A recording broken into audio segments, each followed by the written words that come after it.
Hey Mark, I hope you're having a good day. I'm gonna just start off with the video that the lab is based on. It's simply just me dropping the paper. That's all it was, and on to the presentation. Present on this device. Okay. Introduction. So, the purpose of the lab was, again, to get used to GlowScript and Tracker to compare mathematical models to real life, and also to introduce drag and the drag formula for small objects using velocity squared.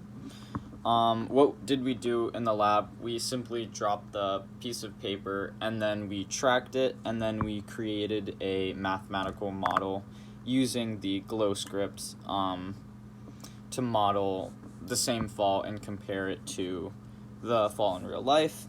The physics ideas behind it are Newton's second law, including the velocity final is the summation of the net forces divided by the mass of the paper ball for the amount of time that it took. And so as it was falling, it underwent a constant force from gravity and therefore accelerated throughout its fall. And the system was just the ball.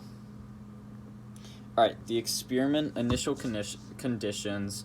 So the ball started at rest with velocity of 0, and then as it fell, the initial force was just, the only force on it was the force of gravity.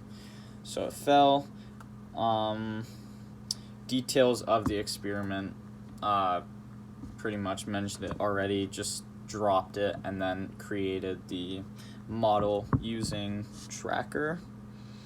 The coding.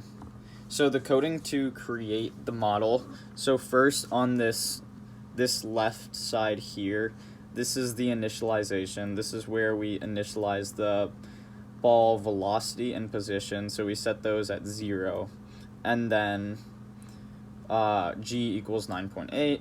And then after a lot of trial and error, we found the B value for the drag to be 0.007. And then on this side, we have the while loop, which updates the position based on the force. And then we also made it print the ball position after every moment. And we set it up so that the time updated at the same rate as the tracker, and so those values just aligned with each other. There's the spreadsheet it's really hard to see, but of all the values, and then here is the graph. And so the blue and red are the x is the actual x, and the red is the predicted x, and you can see that they just go like right next to each other. You can barely even see the difference. And then the yellow is x without the drag. So, yep. And then possible sources of error. There could be air conditioning, exerting some other forces. And also as the ball falls, different parts of the ball have different amounts of drag. So those can cause inconsistencies in the way it's thrown.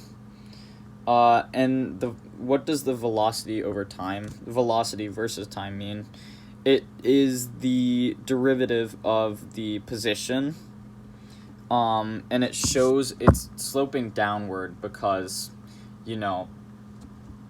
gravity exerts a constant force on it, causing constant acceleration. What if the object was thrown down? It would still reach the same terminal velocity, because even if it's thrown down at a rate greater than terminal velocity, it would slow down until the drag forces equal gravity, because the drag forces would exceed gravity, and then slowing it down until it reached the same,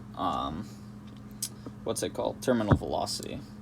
I think that's about it. So thank you for watching, Mark. Have a wonderful rest of your day.